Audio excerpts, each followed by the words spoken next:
자, 여러분, 지금 여러분이 보고 있는 모든 것, 심지어 여러분 자신에게도 말이죠. 보이지 않는 거울 속 쌍둥이가 있다면 어떨 것 같으세요? 상상만 해도 좀 기묘하죠? 오늘 이야기의 주제는 바로 우리 우주에 숨겨진 반쪽, 이 반물질을 찾아 나선 물리학자들의 정말 놀라운 여정입니다. 방금 제가 던진 이 질문이요. 이게 그냥 SF 소설 같은 상상이 아니었어요. 거의 한 세기 전쯤에 바로 이 질문 하나가 물리학이라는 학문 전체를 뿌리부터 흔들기 시작합니다. 자, 때는 20세기 초입니다. 이때 물리학계는요, 정말 거대한 위기에 봉착했어요. 과학자들은 우주가 몇 가지 단순하고 아름다운 규칙으로 딱 떨어질 거라고 기대했거든요. 근데 웬걸, 현실은 완전히 딴판이었죠.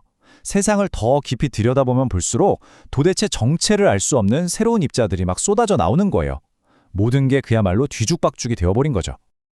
사실 이게 아주 오래된 꿈이었어요. 고대 그리스 시대부터 사람들은 이런 생각을 했거든요. 이 세상 모든 게 마치 레고 블럭처럼 몇 가지 아주 근본적인 벽돌로 딱딱 조립되어 있을 거다.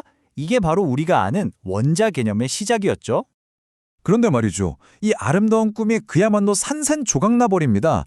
과학자들이 이걸 입자동물원이라고 불렀을 정도니까요. 우리가 아는 양성자, 전자 말고도 너무나도 다양한 입자들이 계속해서 발견되는 거예요.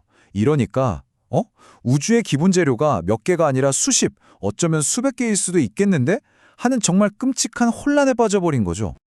바로 이 혼돈의 한가운데서 한 젊은 물리학자가 나타나서 모든 걸 한 방에 정리해봐를 정말 놀랍고도 우아한 아이디어를 딱 내놓습니다. 그게 바로 폴 드렉의 거울 우주 이론이에요. 폴 딜렉의 주장은 이거였어요. 모든 입자에게는 숨겨진 쌍둥이가 있다. 질량은 완전히 똑같은데 플러스나 마이너스 같은 전기적 성질, 즉 전하가 완벽하게 정반대인 반입자라는 게 반드시 존재해야만 한다는 거였죠. 보세요. 이론적으로는 정말 완벽한 대칭이죠. 질량은 같고 전하만 반대다. 그런데 바로 이 지점에서 우주 최대의 미스터리가 시작됩니다. 한번 생각해 보세요. 왜 우리 세상은 온통 물질로만 이루어져 있을까요? 이론대로라면 반물질도 아주 똑같이 많아야 하거든요. 대체 그 많던 반물질들은 다 어디로 가버린 걸까요? 이 반물질의 삶은요, 정말 짧고 극적이에요. 태어날 때도 항상 자기 짝의 물질과 함께 에너지 속에서 짠! 하고 태어나고요. 사라질 때도 그 짝을 다시 만나는 순간 둘이 함께 모든 걸 버리고 순수한 에너지, 그러니까 빛으로 변하면서 사라져버립니다. 이걸 물리학에서는 쌍소멸이라고 불러요. 근데요, 이렇게 완벽해 보이는 이론인데도 당시 대부분의 과학자들은 이걸 외면했어요. 왜냐? 너무 비현실적이었거든요. SF 소설도 아니고 말이죠. 그런데 바로 그때 정말 아무도 예상하지 못했던 곳에서 결정적인 증거가 툭 피어나옵니다. 솔직히 말하면요. 당시 과학자들은 대부분 딜렉의 아이디어를 좀 비웃었어요. 아, 수학적으로는 재밌네. 근데 뭐 현실 세계랑은 아무 상관없는 공상과학 소설 같은 얘기지? 딱 이 정도 취급이었던 거죠. 근데 정말 놀라운 건요. 이 이론이 현실로 증명되기까지 시간이 얼마 걸리지도 않았다는 거예요. 딜렉이 이론을 발표하고 나서 단 3년 만에 그의 상상이 현실이 되어버렸습니다. 1931년이었어요. 칼 앤더슨이라는 과학자가 우주에서 막 쏟아지는 입자들, 이걸 우주선이라고 하는데 그 안에서 아주 기묘한 흔적 하나를 발견해요. 분명히 전자 같은데 전하가 정반대인 거예요. 네, 바로 전자의 반물질, 양전자가 발견된 겁니다. 딜렉의 이론이 완벽하게 맞아떨어지는 바로 그 순간이었죠. 자, 여기서 중요한 건 이겁니다. 퍼즐의 한 조각이 빡 맞춰지니까 과학자들이 이제 훨씬 더 큰 목표를 보기 시작한 거예요. 잠깐, 전자에 반입자가 있다고? 그럼 다른 입자들, 예를 들어 양성자 같은 것들도 반입자가 당연히 있겠네? 이렇게 된 거죠. 전자의 반쪽은 찾았겠다. 이제 과학자들의 시선은 훨씬 더 무거운 목표로 향합니다. 바로 원자의 심장, 양성자지요. 과연 양성자의 반쪽도 찾아낼 수 있을까요? 근데 이건 정말 차원이 다른 문제였어요. 왜냐면 양성자가 전자보다 훨씬 어마어마하게 무겁거든요.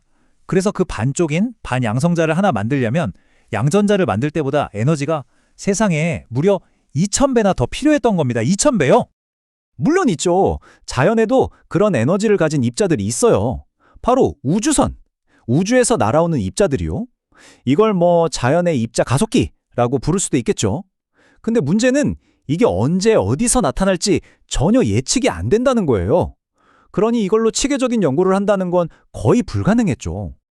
그래서 과학자들이 정말 인류 역사에 남을 만한 야심찬 계획을 세웁니다. 좋아, 자연이 안 주면 우리가 직접 만들자. 이거였어요. 오직 그 반양성자 하나를 찾아내기 위해서 어마어마하게 거대한 기계를 직접 짓기로 결심한 겁니다. 그리고 마침내 이 기념비적이라고밖에 할 수 없는 노력은 인류의 기술력과 과학자들의 천재적인 독창성이 만나서 드디어 결실을 맺게 됩니다. 이 성공의 열쇠는 크게 두 가지였어요. 첫 번째는 바로 베바트론이라는 거대한 장비. 이건 오직 반양성자를 사냥하기 위해 만들어진 특수 무기 같은 거였죠. 그리고 두 번째는 이 무기를 완벽하게 다룰 줄 알았던 두 명의 명장, 바로 체인벌린과 세그레였습니다. 이게 당시 노벨상 연설의 한 구절인데요. 여기서 아주 중요한 점을 짚어주고 있어요. 이 발견이 그냥 돈 많이 들여서 큰 기계 지었더니 운 좋게 된 게 아니라는 거죠. 핵심은 바로 그들의 독창적인 방법에 있었습니다. 그러니까 수없이 쏟아지는 가짜 신호들 속에서 진짜 반양성자 하나를 정확히 콕 집어내서 이게 바로 그것이다 라고 증명해낸 그 과학적 천재성, 바로 그걸 인정한 겁니다. 자, 이렇게 반물질의 발견은 물리학의 위대한 승리였습니다. 하지만 동시에 인류에게 역사상 가장 거대한 질문을 던졌죠. 생각해보세요. 우주가 처음 태어난 빅뱅의 순간, 이론적으로는 물질과 반물질이 정확히 똑같은 양으로 태어났어야만 해요. 그렇다면 지금 우리 눈에 보이는 이 모든 것들, 이 별들, 이 행성들, 그리고 우리 자신까지 이 모든 물질들의 쌍둥이였던 그 어마어마한 양의 반물질은 대체 어디로 사라져 버린 걸까요? 어쩌면 지금 우리가 보는 이 우주는 처음부터 반쪽짜리였던 건 아닐까요? 이 질문에 대한 답을 찾는 것, 이게 바로 현대 물리학에 남겨진 가장 큰 숙제입니다.